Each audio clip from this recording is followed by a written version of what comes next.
Another video और आपका स्वागत है। आज हम लोग देखने जा रहे हैं महाभारत का नेक्स्ट एपिसोड जो कि 91st है। हाँ। और भाई काफ़ी कुछ हो चुका है, काफ़ी सारी इंटेंस सिचुएशन आ चुकी हुई है। कल तक राधे जो है उनकी चिता को भी अग्नि देने के लिए एक तरह से आप कह लो कि वार्तालाप हो रहा था और जो दुर्योधन है उनको ये मौका मिला। अब देखते हैं आज की वीडियो में कि क्या होता है, क्योंकि मुझे लग रहा है कि आज दुर्योधन और भीम शायद आमने सामने हो। तो चलिए देख लेते हैं ये वीडियो। कर्ण की चिता में आग लगी तो सूर्यदेव अधीर होकर अपने दानवीर पुत्र के अंतिम दर्शनों के लिए निकल आए। हे सूर्यदेव, मैं आपके इस पुत्र के वीर गति को प्राप्त होने पर शोक प्रकट कर रहा हूं। शोक इसका नहीं कि वो वीर गति को प्राप्त हुआ। ऐसे लोग तो वीर गति को प्राप्त होने के लिए ही जन्म लेते हैं। मैं शोक प्रकट कर रहा हूं इस बात पर कि कर्ण को उसकी पहचान नहीं मिली। उसकी माता मर्यादाओं की डोरी में बंधी हुई थी और उसके पिता अपने रथ पर बैठे उसके पहियों की देखभाल में लगे हुए थे। मैं ये किससे पूछूं कि यदि कर्ण के जन्म में कोई दोषी है तो वो कौन है? स्वयं कर्ण तो निस्संदेह नहीं है, किंतु जीवन भर उसने उस अपराध का दंड भुगता जिससे उसका कोई संबंध ही नहीं था। सूत पुत्र होना अपने आप में कोई अपमान की बात नहीं है, किंतु यदि वो सूत पुत्र ही होता और जीवन भर क्षत्रिय कहा जाता तब भी उसकी माता की कोख का अपमान ही हो रहा होता, क्योंकि कोख की तो कोई जाति नहीं होती। हे सूर्यदेव, आपका पुत्र आने वाले न जाने कितने युगों तक समाज के सामने एक प्रश्न चिन्ह बनकर खड़ा रहेगा कि जब अपने जन्म पर उसका वश नहीं तो फिर वो उसका दंड क्यों भुगते?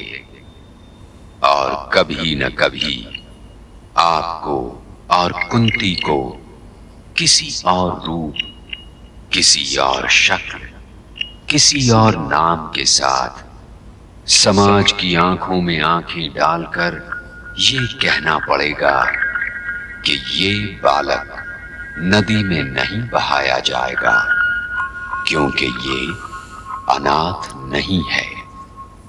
ये तब होगा जब आप दोनों इसे इसकी वो पहचान देंगे जिस पर इसका अधिकार है। इसलिए हे सूर्यदेव, मैं आपके पुत्र कर्ण को प्रणाम करता हुआ रणभूमि की ओर चलता हूं। पांडव अपनी बची खुची सेना लेकर निकल चुके हैं।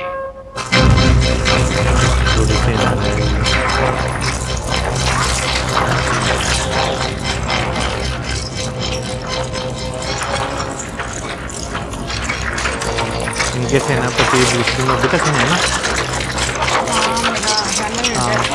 सारथी रथों को।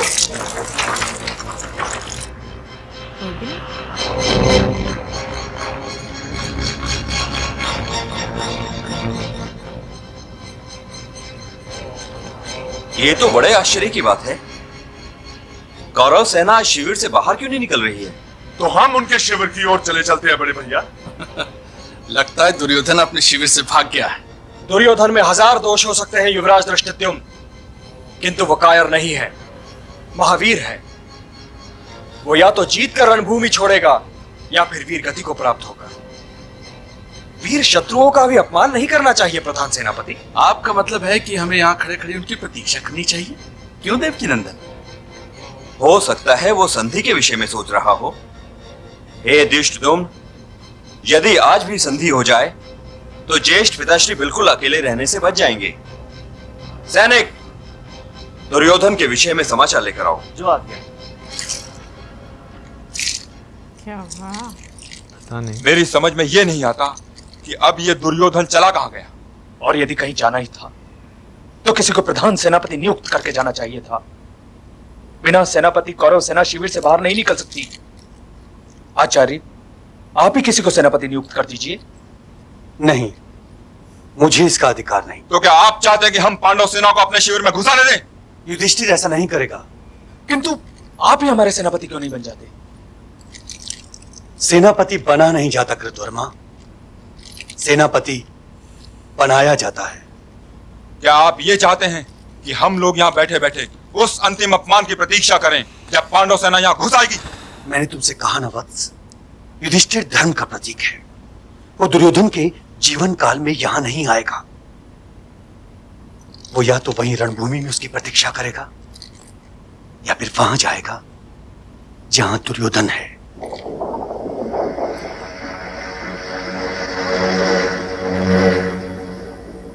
महाराज की जय हो।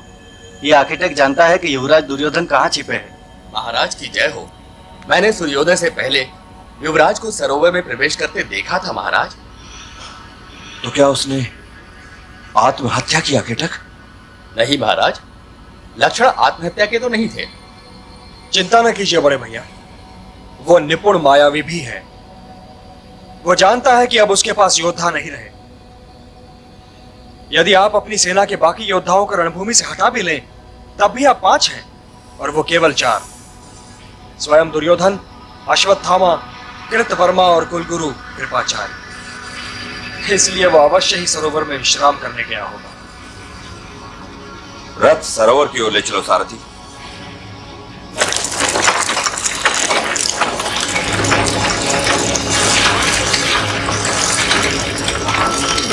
रथ देखकर तुम्हें याद नहीं आती बाहुबली?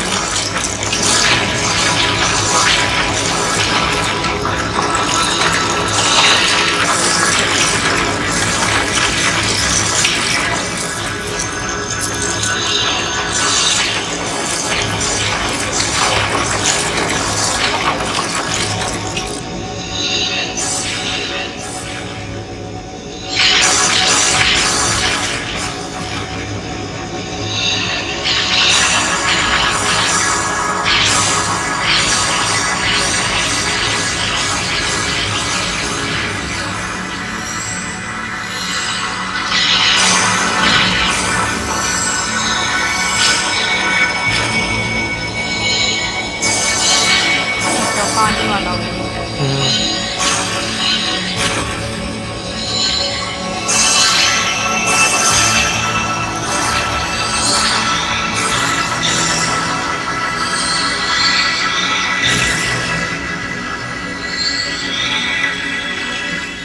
महाराज यहीं से गए वे सरोवर में। प्रणाम महाराज।